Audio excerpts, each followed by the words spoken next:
Another Hidden Horsepower live here at the Engine Performance Expo. Joe Castello, Lake Speed, and we are joined by the man, Keith Dorton from Automotive Specialist Racing Engines, NASCAR legend. Lake, this is another mega interview. Oh, it is. Now, Keith's been on Hidden Horsepower before. Yes. Just like Mark had. But again, we're 7 miles from Bristol Motor Speedway.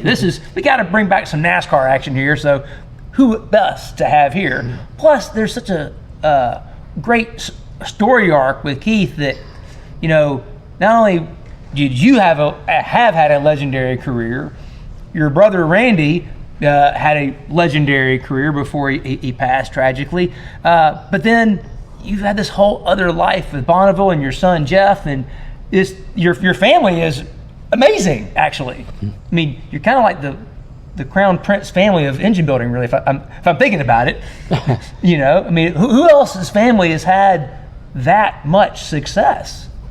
Well, I think your family's They've done all right. We've done all right. Done okay, and I really appreciate that. That's very flattering. Well, I mean, there's not a lot of guys who've been able to adapt the way you have. You know, from the early days of NASCAR. You and Mark, you know, last night and having dinner, I was loving him. He just straight out asked you, "What about those things in the manifold?" Right? Yeah. We're gonna get to that in a minute, but it's that, and then, you know, I guess when you and I first met each other, you were doing the Pro Cup engines, you know, for Joey Logano, and when he came to Gibbs, and then next thing I know, there's Bonneville engines in there, and all of these things. What is it? What drove you to keep finding these new opportunities? I think it was the desire to see how things worked and to try to make them better. Yeah. You know, just like most of us in this industry, we started out with go-karts or a little, you know, single-cylinder engine that you took off a lawnmower and you tried to understand how it worked. And by the way, I'm still trying to understand that.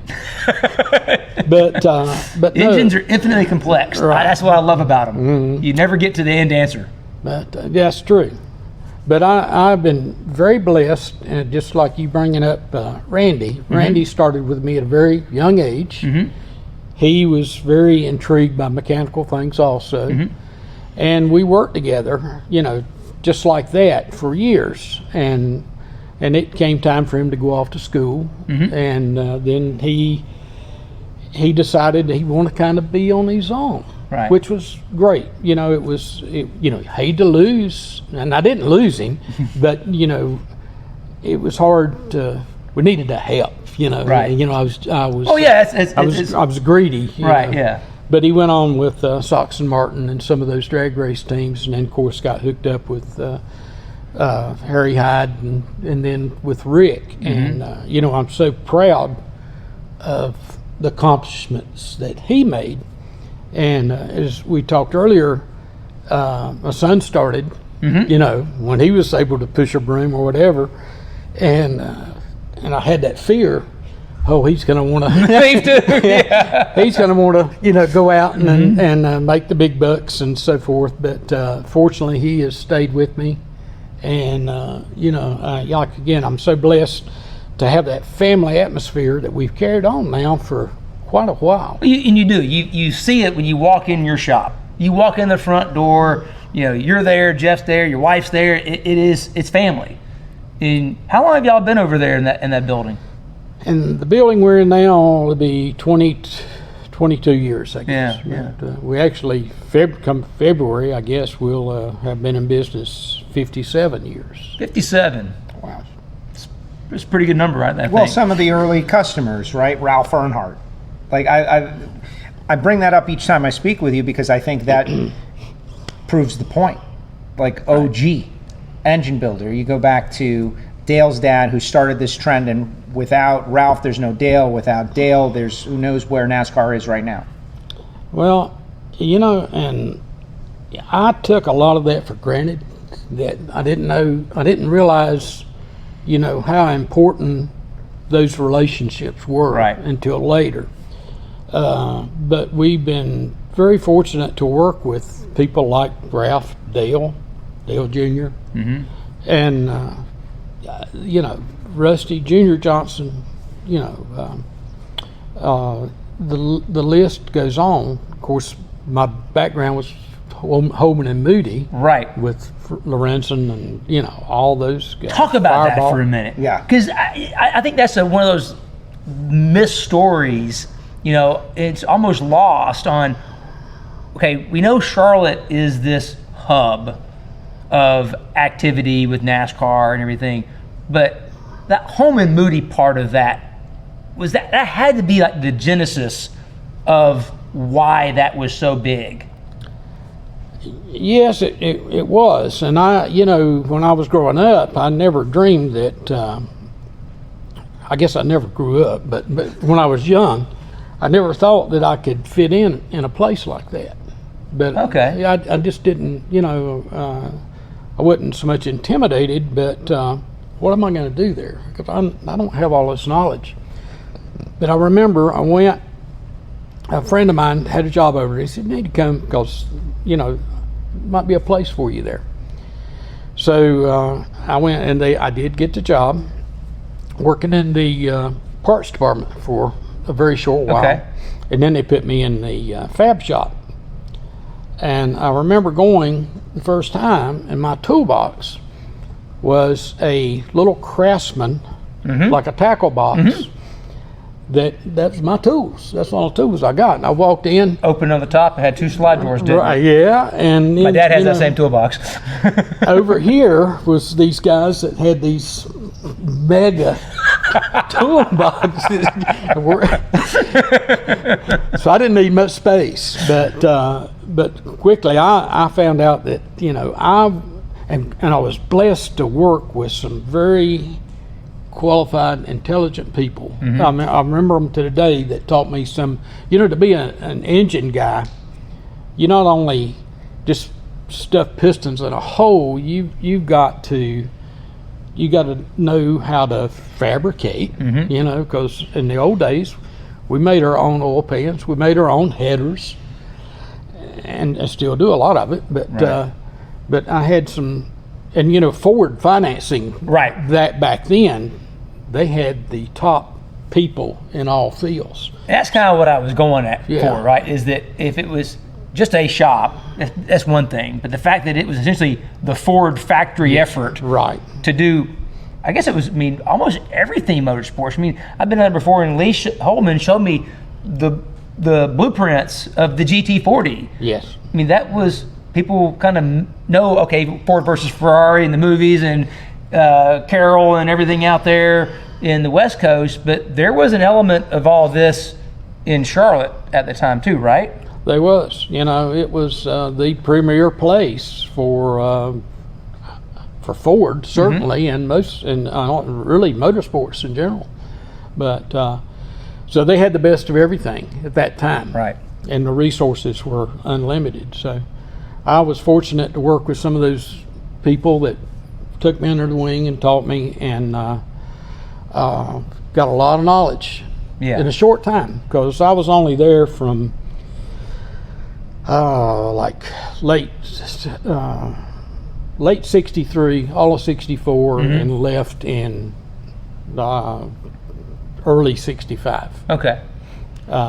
So you and Robert Yates weren't there at the same time? No, Okay, Robert okay. was right behind me. Right, okay. Yeah, we you know, again, I was really fortunate to be able to work with Robert, along with a lot of the other people, and sadly, quite a few of them aren't here today. Oh, I know, it's heartbreaking, to be honest. But no, it's kind of ironic. I don't want to dwell on it too much, but you know, there a short while, and you know, why would you leave the premier place? Right. You know, and I wasn't intending on it, because Okay. I just got married, for one thing. Yeah, I'm sure, yeah. And but we were making good money. I was making $2.35 an hour. Oh. And you were working, you know, 70, 75 hours a week and getting time and a half. Right. So my wife and I, present wife, our only wife, we'd saved our money, so we bought a house before we got married. Oh, wow. You know, so Okay. we still have that house. But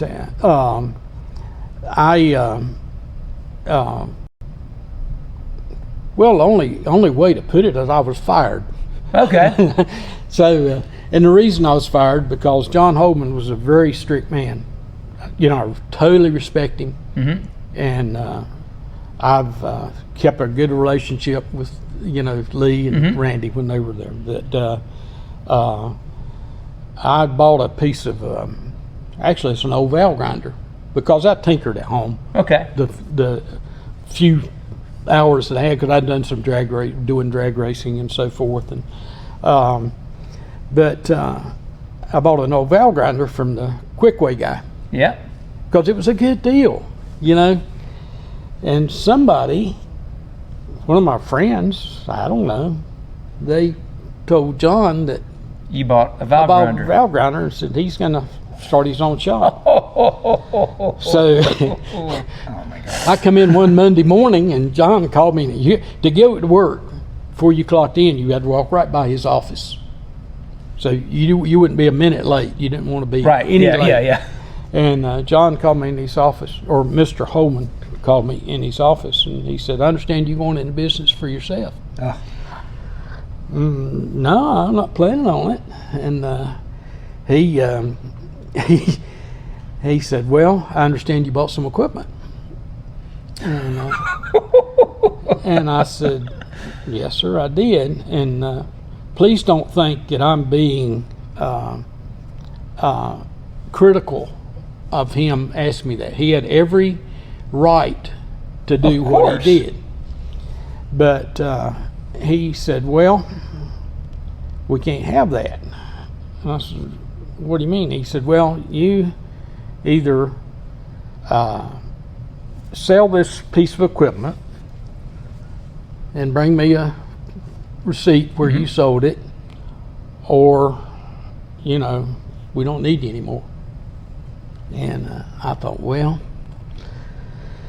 to shorten the story, I loaded up my toolbox that day and had to go home and tell Patsy I don't have a job anymore.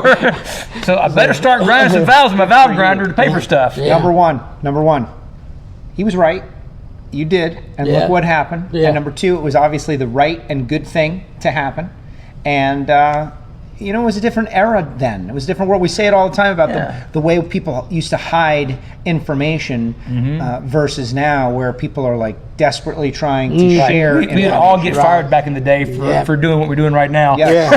This is a fireable offense. Yeah. Sharing with people who Yeah. are also interested. The Well, secret sauce. I also know too, because we're both men of faith, that God has a way of finding a path for you. Yeah. And that was the path he wanted you to go down to be able to touch the people that you've ended up touching in your life. So I think it's just, you never know what your path is going to be. I truly believe that, so, but that gave me the opportunity. In fact, what goes around comes around, they say, but, I stayed friends with a lot of the people over there. And we actually did work for Lee, years later, and so that I was glad. I was a little bitter, or scared, Right. but it's worked out, and it gave me that opportunity, just like you were asking about Ralph Earnhardt. I knew Ralph because we were, we're 15 miles apart, but he was a hero or a mentor, and so that gave me that opportunity to expand Right. my knowledge that way. What was the move, though? All right, like now you got a valve grinder and no job and a little box of tools. How do you go from that moment to Daytona 500 winner. yeah? Fortunately, I had some connections there that let me use a little 2-bay garage, somewhat rent-free, and I did brake jobs and tune-ups and whatever until I was able to. First machine we bought was a balancing machine, and that's how I really got involved with Ralph Earnhardt. In that the closest balance machine was in Winston-Salem, which is an hour or a little better Convenience. away. And Ralph told me, he said, look, here's what you got to do. You know, work by yourself just like you're doing. You know, do nothing but balance assemblies and you'll do good. And we did okay, but I couldn't stand that. You know, I couldn't stand it. And I needed, just like looking at the equipment here that's available, you know, man, you can't. Innovation to figure out and to drive and Creative make mind. better, Wanted to get out. You can't sit still. So he, of course, I bought different pieces of equipment. And every time he'd come down, he said, I told you, you know, you shouldn't do that. But I tell you, he told me another thing that no racer believes. I didn't, because we raced. Actually, you know, Dale Sr., you know, drove a dirt car for us, you know, along with some others back in that era. But Ralph told me, he said, don't ever go to when we started racing, he said, don't ever go to the racetrack without, don't ever go to the racetrack owing somebody for the tires or whatever. Mm-hmm. And don't ever go thinking that you're going to bring everything back, because, you know, in a blink of an eye. Oh, yeah. It's gone. You know, you blow an engine, you hit the wall, you know. Mm-hmm. So, you know, unless you can afford to lose everything, don't go. Fortunately, none of us listen to that. no. That's one ear out the other. It's good advice in theory. Yeah, right? Yeah. And from what we know of his son Dale Sr., he didn't listen to that advice. No. Like I say, fortunately for us, that you know, racers don't think that way. Exactly. If you guys have got a question for Keith, this is an opportunity for you to get involved. Put it up in the chat session. If it's worthwhile, we'll throw it his way and see what you got. So speaking of Dale Sr. and Daytona 500 wins and things, so back to Mark Cronquist's question. What were those things in the manifold? Yeah, what's up in the manifold? Well, so let's preface it. So what we're talking about is the early days of restrictor plate racing, where they put a plate that had 4 holes in it underneath the carburetor. In the old days, the manifolds were open plenums like we're used to seeing. But you guys came up with some interesting ways of trying to increase the efficiency of that engine, because that plate under the carburetor really disrupted the air and just made a mess of the engine, which is why it choked on power, right? Yeah, and that goes back a long way. So probably a lot of the people out there don't understand what brought that about. And you know, Bobby Allison. In the fence, you know, Talladega. And you know, fortunately he didn't, you know, kill a bunch of people. Right, it was horrific. Right, but the speeds were just so great that they had to cut back. And their logic was, let's just cut back horsepower, so that necessitated the restrictor plate. So we took a 600 horsepower engine and cut it back to 400 or less. So our job was to make more horsepower, make more power, gain some of that back. And rules were very restrictive about it. Punishments were very severe, but and I had to say there was no engineering data or technology to help correct what was going on. Because for one thing, we didn't know what was going on. Right. And I remember on the dyno, we would put this, say, a 15/16 hole. Right. Knock 200 horsepower out of the engine, and we'd make changes to jetting and rock arms. You know, none of it made any difference. Right. And every time I would take the restrictor plate off, there'd be droplets of fuel just suspended, hanging on the bottom of that plate. And why is that? You know, I couldn't figure it out. So when I finally got how I finally got a grasp of what was going on, is I cut a manifold up, put some windows in it, and put a crash helmet on.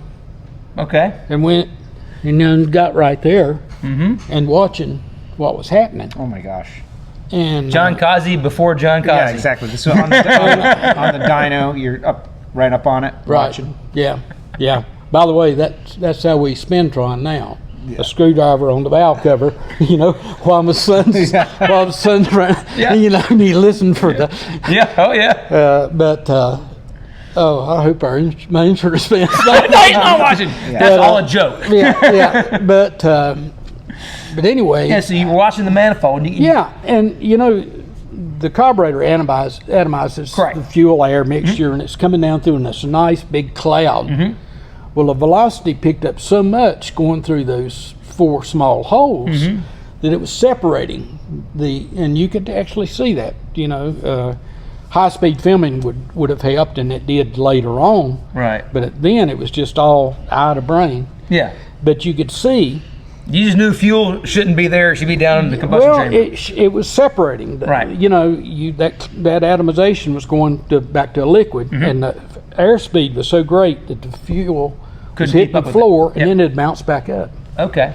So we knew we had to do 2 things: increase airflow and slow that speed down. Right. And it was through just hours and hours and hours of trial and error that we were able to do that with different tubes and so forth. And it worked. We finally, through trial and error, hit on something that actually worked, and we gained a sizable amount of power. And essentially that was because there was 4 holes in the spacer or the plate. There were 4 tubes in the manifold that would kind of help that transition, right? Right, and it had to be one piece, NASCAR. So we made a block to go in, in the manifold, and then 4 like a 1 3/4 straight hole, and then you could take the lathe and machine the tubes, different radiuses and so forth, and just drop them in. Right. Yep. So you could try, and then once you hit on the setup, then you made it in one piece. Right. So, a lot of wasted effort and money. When you were trying to, the object was to kill horsepower, and then you spend thousands and thousands, much like you do now. Right. I think Mark said here earlier, said the exact same thing. Yeah. Now, why do we have a $10,000 crankshaft and the engine makes 550 horsepower?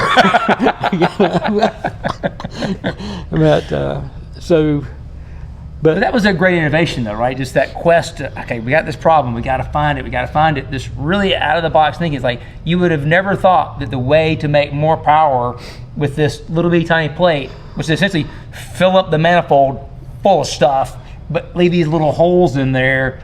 And it was huge gains to be had, but by doing that. But well, yes, it was, and a lot of it's, by accident, and usually somebody has done it previously. But that was new. That had never been done before. Right. But some of the improvements that we made were done decades and decades before that. And one thing that we found out, we inadvertently stuck 2 plates together. Wow, did we pick up power? They were the same size, right. Still a restrictor, but we picked up so much power. Well, that increase in the thickness of that actually helped the air. It gave it that extra 1/8 of an inch. Just to turn a little bit. And then just if you want, would you share about what you did with the spacer gasket? Oh, the carburetor gasket? Yeah. After that, when we found that out, I thought, oh gosh, we can make some gains here that might not be illegal. Right. They may be, but more likely. Again, if it's not in the rule book, it's not illegal. So, it is now, but it used to be that back then. So we got some blank carburetor gaskets and put our own holes in them, which were the same size as the plate. As the plate.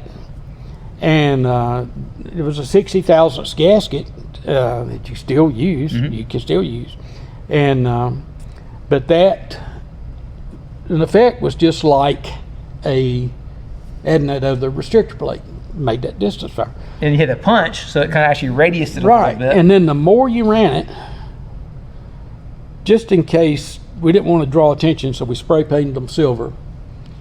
so you really couldn't see it unless you were really looking close. Yeah, But the more you ran it, the more horsepower we gained. because it kept on. Yeah, that gasket would swell, and then it would put a little radius going into it, and the boundary layer was so much less. It was like putting a bigger plate on it.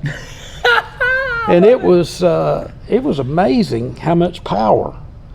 And but we got by with that for quite a while. Even on some of the, you remember when they run the All Pro Yes. up here at Bristol? They run the All Pro race up here, and they had, they were so fast they had to put restrictor plates on it. Well, I don't think I'd get in trouble for this. Ron Nornaday was driving a car that from the West Coast that we'd got hooked up with, and boy, did that little restrictor plate Trick help. Oh yes, but when we did that gasket, Yeah. and he just annihilated them. But it was almost a license to steal, But I don't know. That wasn't cheating. That's not cheating. No, that's not That's cheating. innovation. That's Yeah. innovation. Yeah. Not cheating, innovation, Yeah, or it luck, or luck. You accidentally put two plates on one day and figured out something by mistake, like the guy who invented fire by getting struck by lightning. Like, Now it was cheating after that, Right, When they yes. found out what we were doing, Right. But Well, and you. so I had a clear conscience Yes, sir. and still Exactly. do. So. So we've talked a little bit about the Earnhardts. We got a couple of questions about Bonneville, but I just want to ask you about the Daytona 500 win, because you had such a great relationship with the Earnhardts, but the Daytona 500 win that you got kind of took something away from the Earnhardts. 1990. Yeah. Everybody wanted Dale to win, and he had to race one. Oh, You yeah. know, we were going to run second, Right. and I only wish Bill Elliott had a flat tire on the last lap in '85. Yeah. well, it just it was one of those things that was meant to be, and the car, an independent car that Derek Cope was driving, he earned it. He was fast all week. Yeah, you got to be there. And he was in second place. He was going to finish second had he not, Yeah. Dale Lott had his problem. But it's still, as they say now, it was still a W. Yeah. It's a W. It's a motor race. So in that happens. moment, though, you're the engine builder. That's your engine running second. I imagine like you're very invested in the final lap of the Daytona 500. So what did you think in the moment? How did you process what was happening? Well, I didn't watch that race. I wasn't there. Our daughter was, who was a teenager at the time, was having some very serious health problems. Okay.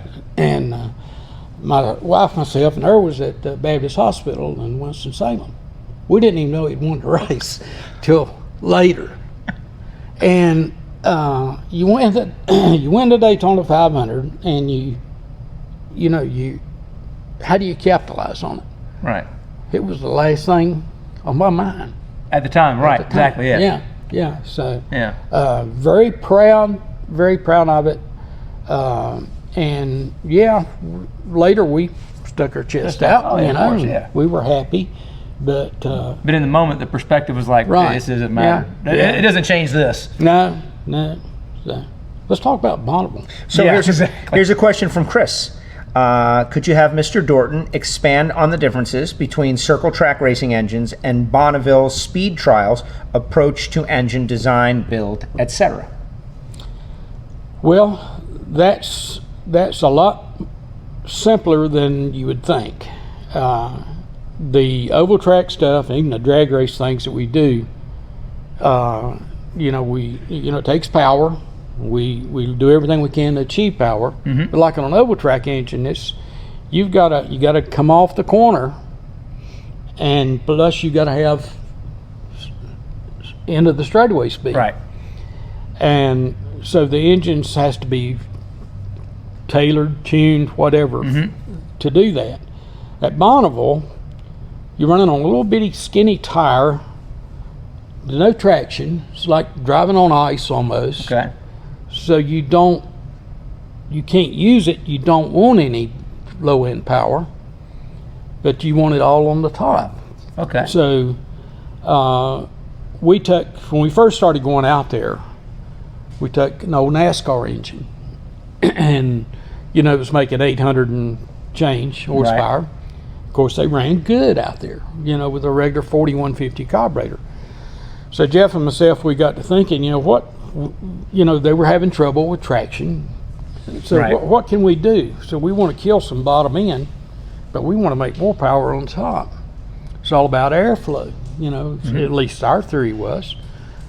We didn't change camshafts, we didn't change cylinder heads, we did nothing but take a manifold and cut it apart, really blow it out, looked primarily at the line of sight from the top of the plenum chamber to the intake valve, and got as good a line of sight as we could, blowed the plenum way out, raised it, and put a Dominator flange on it. Okay. And we put this on the dyno, and we picked up 60 horsepower. Wow. We didn't believe it. Jeff and I, neither one thought that was possible. So we got the weights out for the dyno, verified everything. Got to make sure the dyno's right. Still didn't believe it. We put the old manifold back on. We lost the 60. We put the new one back on. We gained it. When we went to Bonneville the next time, it showed up on the racetrack. Since that time, even the small cubic inch engines for the different classes out there, we have found that we can't get enough air. We've got 300 cubic inch engines that have 2,000 CFM throttle bodies on them. Do you think it's because of how high the altitude is there and just how? No, it's because of we don't care how the engine runs below 7,000 RPMs. Right. I mean, this thing, if you went to Daytona or somewhere, that engine wouldn't pull out of the pits. But from 7,500 to 85 or 99,000, it goes. And I guess too, it's that long stretch. You're running for miles on end at wide open throttle, that maybe having more volume of air available just continues to feed it. So you don't I'm thinking about carburetor and the float bowls. If you run out of fuel, run out of power. You just got to have tons and tons of air because you're just moving so much air through it. Yeah. Now, when I came and talked to you about coming here, you guys were working on some cars for Bonneville. Some guys had driven from Texas and they were on the way to Bonneville. Tell everybody about what that little story was, because I think y'all set a record out there, right? In August. Was it October? October. Yeah, it was in October. Yeah, it was. We missed August. Jeff and I did because of the COVID, but we were fortunate. We got 3 records then. But this customer was got a street roadster, which is one of the oldest, most prestigious classes there. Different engine sizes, right? But anyway, his goal was to make it the world's fastest street roadster. Okay. And so we put a Pro Charger on, 370 cubic inch engine, and because they had a bigger engine before, right? Yeah. They but anyway, he was able to not only break the record by 14 miles an hour for that. Yeah, smashed it. That's not breaking, that's for smashing. the class, but he actually achieved being the world's fastest street roadster at 260 miles an hour. And the previous record holder was a blown AA, which is unlimited cubic inch. And we did it with a small block. Yeah. So. That's what I thought was cool. It was like, man, this is kind of neat, because before, when you were telling me about that, that's before we actually had the Pro Charger hooked up for our engine. I'm like, okay, I remember Keith said this thing, like, it was amazing. They went from blown big block, as much cubic inches as you want, and they destroy the record with this little small block with this Pro Charger. I'm thinking, this could be interesting. But one thing about land speed racing or the salt flats is people back here in this part of the country and other parts of the country, other types of racers say, Right. well, you know, that's got to be the most boring thing and, you know, easiest thing in the world to do. Well, you know, it's a big dyno. I mean, it'll bring you to your knees because you're, you know, a NASCAR engine, you can, you know, run for 500 miles and they're turning a lot of RPMs and so forth. But very lightweight stuff. But here we take the NASCAR type thing and we try to make more power. And boy, it's hard on them to run for 5 miles, hammer down. So, yeah, we broke some stuff. Keith, this has been great. Thank you very much. Second time we've got to, you know, put you on the spot here on Hidden Horsepower. You can go back and listen to the previous episode. We entertained a lot of different stories in that one as well. Wherever you get your podcast, Apple Podcasts and Spotify. This has been so great, though, Lake. Amazing. And you know, we could just pepper you with questions like all day. Like, you know, what do you want to? I'm going to stretch it out just for a few more seconds. Yeah. What would you like to do that you haven't already done? Is there a field, an arena, an area that you would like to investigate? Like maybe you can get something done in that field. Well, we ventured out into a lot of different things since, you know, we're not doing any NASCAR, you know, work anymore. Right. But, you know, I've always been a hot rodder gearhead. So, you know, the biggest challenges we're doing now, which is a challenge, is some of the vintage things Yes. that we're doing and try to take an engine that was designed for 100 horsepower and make 600 Right. and live and be able to drive it, because a lot of the things that we're doing now are street driven, and they are as challenging as the manifolds for Daytona and everything else. And it's I still find myself 2 o'clock in the morning waking up and these weird ideas coming through. When you're talking about that flathead you were building recently, I'm trying to make that power of the flathead, and the fact that it's only has 3 mains in it, and I mean all those little challenges. Yeah. That's So there's a lot going forward I want to do. Well, good. That gives us more content for a future episode of Hidden Horsepower. Keith, thank you so much for joining us here at the Engine Performance Expo. Thank you for having me. Excellent, We excellent. appreciate it. There is more to come. How great was that, guys?